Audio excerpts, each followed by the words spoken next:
Hey all, welcome back to the Real Life Pharmacology podcast. I'm your host, Eric Christensen, pharmacist. And today, on this episode, I'm going to cover cholestyramine. So cholestyramine is a drug that is, there's two major uses that I see in clinical practice. There's a couple other oddball ones, but this drug was originally approved and indicated for its effects on lowering cholesterol. So that is one of the primary indications for this medication, and it isn't used very often for cholesterol, strictly for the fact that we've got a lot better agents, and it is notorious for drug interactions, which I'll obviously get into detail later on in the podcast after the break. But remember that lipid lowering effect. The other common indication that I see out in practice is patients with chronic diarrhea.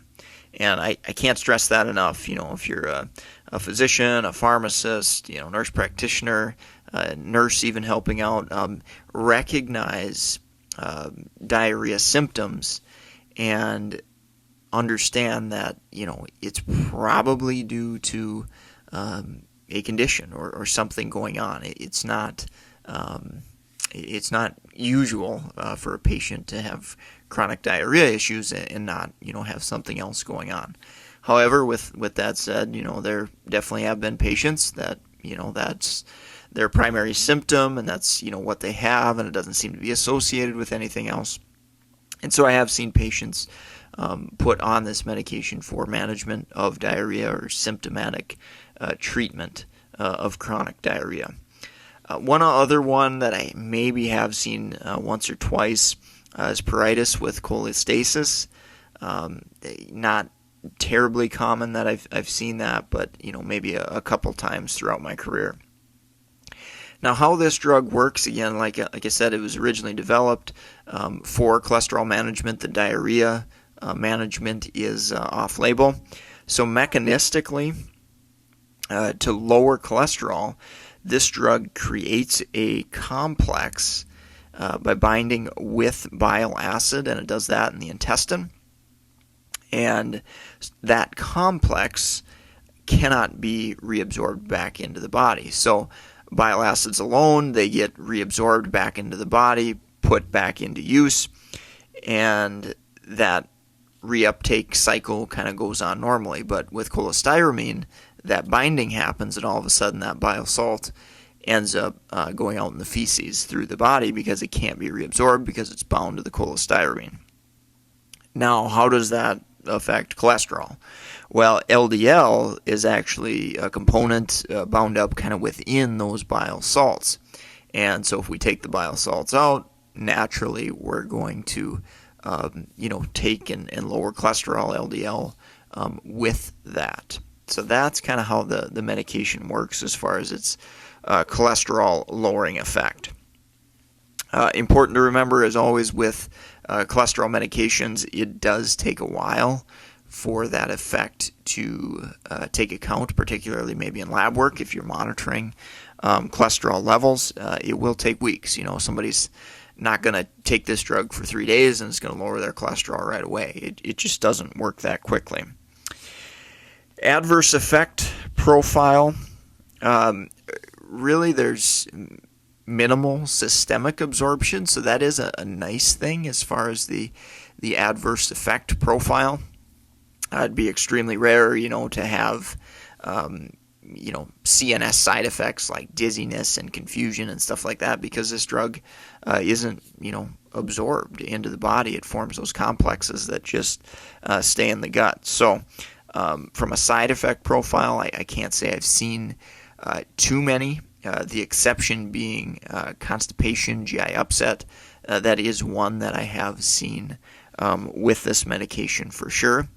And in the case of managing chronic diarrhea, well, that's kind of exactly what we want, is to cause a more constipated state versus a diarrhea state. So constipation is definitely the big side effect, with maybe some GI cramping or upset along with that.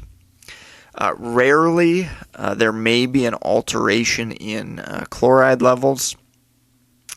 Not usually clinically significant.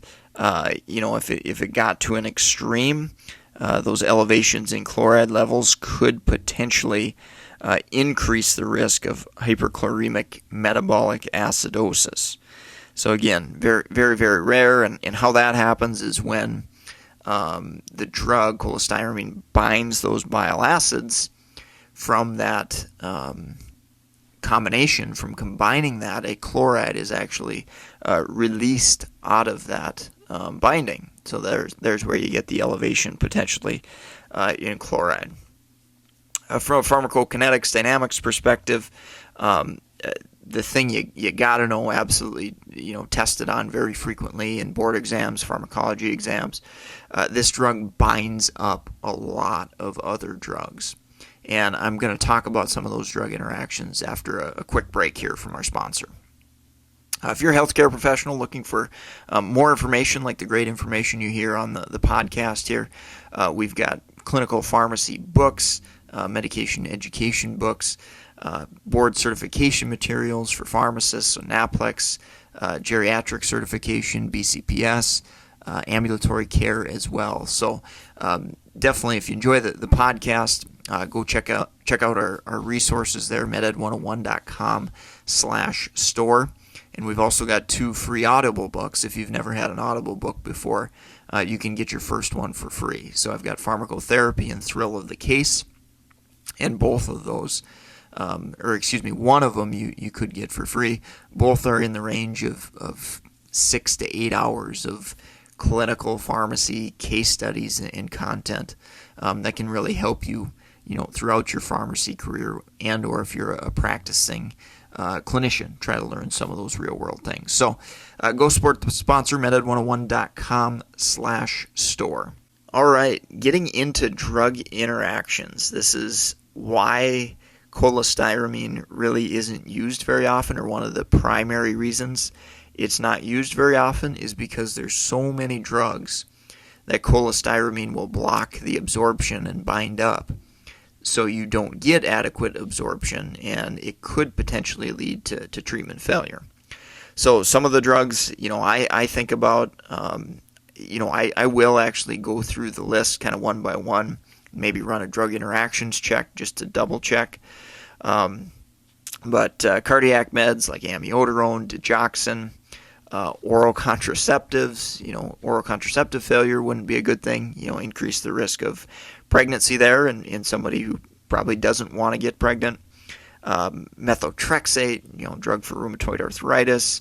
We've got mycophenolate, so MMF, transplant rejection prevention type medication there, corticosteroids, seizure medications, valproic acid, phenobarbital, vitamin absorptions, particularly fat-soluble vitamins. So if you've got a patient that's already at risk for inadequate absorption, or maybe they've got GI issues, or maybe alcoholism or something that puts them at risk for not getting adequate intake of vitamins and that type of thing, cholestyramine can bind those up.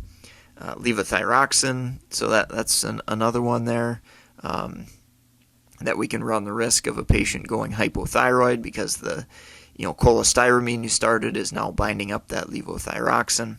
So those are all really, really good examples of medications that can be altered by cholestyramine that you really got to pay attention to. And all of those medications, their concentrations will be reduced. Okay, so potentially leading, obviously, to treatment failure, whatever you're trying to treat there. Timing of cholestyramine, so we can, juggle this around and try to avoid co-administration, because that's how the drug is going to cause those interactions, is by binding up the other drugs. So you might give other medications if you absolutely have to use cholestyramine in that ballpark of 1 to 2 hours before the cholestyramine, or 4 to 6 hours after the cholestyramine. But again, keep in mind, if you're dosing cholestyramine, 2 to 4 times a day in the case of diarrhea, or maybe 2 times a day in the case of hyperlipidemia, that doesn't really give you much of a window to actually give those medications. If you think about a patient's probably sleeping or in bed for, in the range of 6 to 9 hours, that's not a big window. So I generally recommend avoiding cholestyramine, but you definitely will see it out there occasionally in clinical practice. So hopefully the podcast was helpful for you today. If you enjoy the show, go give us a rating, review on iTunes. It's greatly appreciative of that. Certainly I am personally. Check out reallifepharmacology.com. Got a free giveaway there simply for subscribing. Following the podcast, we email you updates when we got a new podcast available. And that 31-page PDF is of the top 200 drugs and really important clinical pearls in practice, as well as pearls that may show up on pharmacology exams and things of that nature. Signing off for today. Take care. Have a great rest of your day.